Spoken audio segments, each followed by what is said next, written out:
জল জীৱন মিছনৰ ডেৰগাঁৱৰ এক প্ৰকৃত ছবি আমি দেখুৱাবলৈ লৈছোঁ আৰু মই বৰ্তমান উপস্থিত আছোঁ ডেৰগাঁও সমষ্টিৰ কাকডোঙা জিলা পৰিষদৰ দক্ষিণ পূব কাকডোঙা এই পঞ্চায়তত আছোঁ আৰু পঞ্চায়তৰ এটা পানী যোগান আঁচনি 2011 বৰ্ষতে এই পানী যোগান আঁচনিখন আৰম্ভ কৰিছিল, কিন্তু বৰ্তমান সময়ত কিন্তু এই পানী যোগান আঁচনি এটা গৰাকীবিহীন গৰু গোহালি সদৃশ পৰিণত হৈছে। ইয়াত থাকে নিশা হ'লে গৰু আৰু ছাগলী ইয়াতে থাকে। মোৰ সহযোগে প্ৰথমে এই পৰিৱেশটো দেখুৱাব।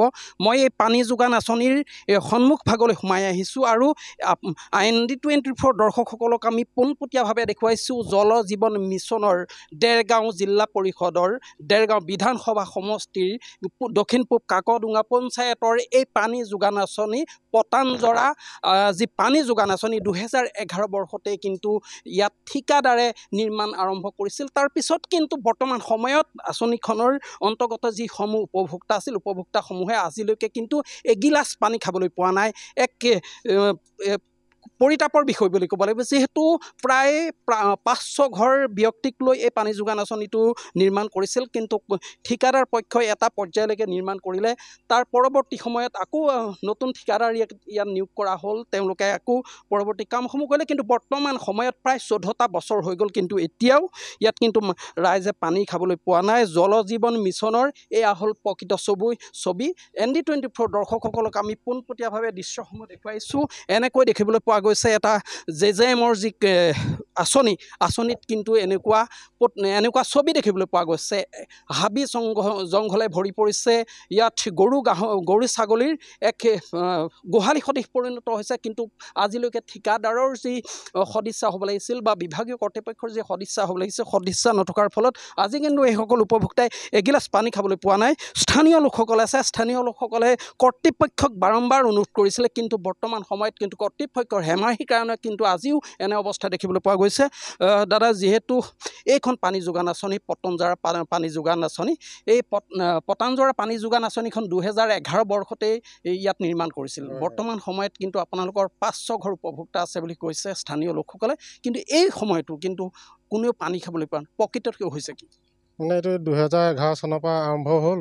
এতিয়া আপোনাৰ এটা পৰিতাপৰ কথাটো হ'ল দক্ষিণ পূব কাকডোঙা 4 নং ৱাৰ্ডৰ সমূহ গাঁওবাসী আৰু 10 নং ৱাৰ্ডৰ এটা পাৰ্ট এই পানী যোগানটোৱে সামৰি লৈছিলে, কিন্তু এতিয়ালৈকে 3বাৰ পাইপ পুতিলে আৰু 3বাৰ পাইপ পুতি পেলাই সকলো গৃহস্থৰ ঘৰৰ পৰা আধাৰ কাৰ্ড তেওঁলোকে লৈ পেলাই ঘৰত যিটো মানে টেপ ব্যৱস্থা কৰিছিলে সেইখিনিও কৰিলে আৰু আহি পেলাই ইবাৰ আহে সিবাৰ আহে, তাৰপৰা অফিচলৈ গ'লে কয় যে আমি পইচা পোৱা নাই।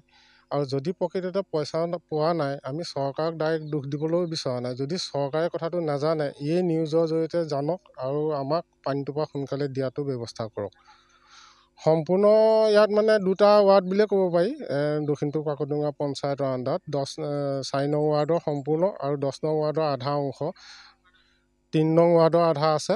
মানে 500-400-500 ভিতৰত জনসংখ্যা উপভোক্তা গৃহস্থ আছে, আজিলৈকে পানী পোৱা নাই। 2011 বৰ্ষত 14 বছৰ হ'ল, এতিয়াও কিন্তু ৰাইজে এটুপি বিশুদ্ধ পানী পোৱা নাই। চৰকাৰে কিন্তু জল জীৱন মিছনৰ ঢাক ঢোল বজাইছে, কিন্তু বৰ্তমান সময়ৰ প্ৰকৃত ছবিখন এইখন কিন্তু এনেকুৱা দেখিবলৈ পাইছে। কি ক'ব?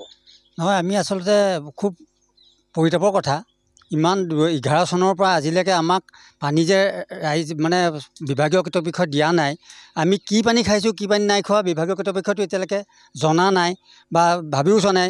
আমি নদীৰ পানীও খাবলগীয়া হয় কেতিয়াবা, এনেকুৱা অৱস্থা হৈ যায়গৈ। বা দমকলটো আমাৰ ইয়াত পানী নোলায়েই তেনেকৈ, বা যিখিনি মানুহে এতিয়া টকা পইচা থকা মানুহ সেইখিনি মানুহে কি হৈছে চাম্বাৰচেবুল বহুৱাইছে, কিন্তু আমিতো চব মানুহে সেইটো ব্যৱস্থা চবৰে নাই। একেবাৰে প্ৰকৃত সঁচা কথা, যিহেতু জল জীৱন মিছনৰে ঢাক ঢোল কোবাই আছে চৰকাৰখনে, কিন্তু এটা কথা ক'ব লাগিব, যিটো প্ৰকৃত ছবি, এই প্ৰকৃত ছবিয়ে কিন্তু ফাঁকি কথা নকয়। ছবিয়ে একদম প্ৰকৃত সঁচা ঘটনাটো দেখুৱাই দিয়ে। এইটো সকলোৱে দেখিছে, আপোনালোকে অভিযোগ কৰিছে, ইয়াত ৰাতি গৰু ছাগলী ইয়াত অন্যান্য জন্তু ইয়াত বাস কৰিবলৈ লৈছে। পানী যোগানৰ নামত এয়া ভেকু ভাওনা। কি ক'ব? এতিয়া এই বস্তুটোৰ কথাটো হয়েই, নোহোৱাকৈ মাটিটো মই ৰাইজৰ কাৰণে দান দিলোঁ, কিন্তু কামখিনি হওক, সকলো ৰাইজে পানী পাওক সেইটো বুলিয়ে ভাবি পেলাই দিছিলোঁ। কিন্তু এতিয়া যিটো হৈছে, যিটো আৰ্ছেনিকযুক্ত পানী আমাৰ ওলায়, নদীৰ পানী খাম বুলি আমাৰ এইটো JJM আঁচনি আৰম্ভ কৰিলে। আৰম্ভ কৰি পেলাই প্ৰথমে আপোনাৰ ঠিকাদাৰে এই ঘৰটোকে বনালে গোটেইখিনি, তাৰপিছত 3বাৰ পাইপ আছে, মই লগতে আছোঁ, কিন্তু প্ৰত্যেকবাৰ অফিচলৈ গ'লে কি কয় অফিচতে কাম নহয়, এহেঁতি ক'লে কি ঠিকাদাৰে পায় কি কয় তেনেকুৱা কথা কৈ তল হেৰি কৰি ৰাখি থৈ দিয়ে।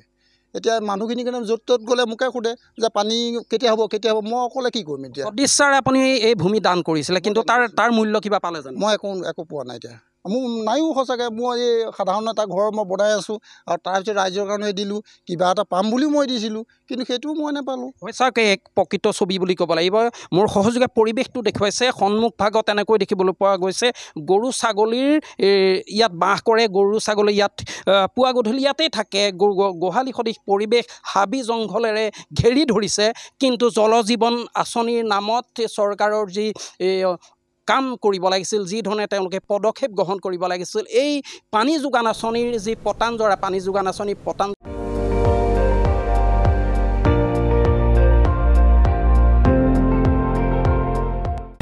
আপুনি চাই আছে ND24, সৰ্বশ্ৰেষ্ঠ নহয় সৰ্বোত্তমৰ দৌৰত।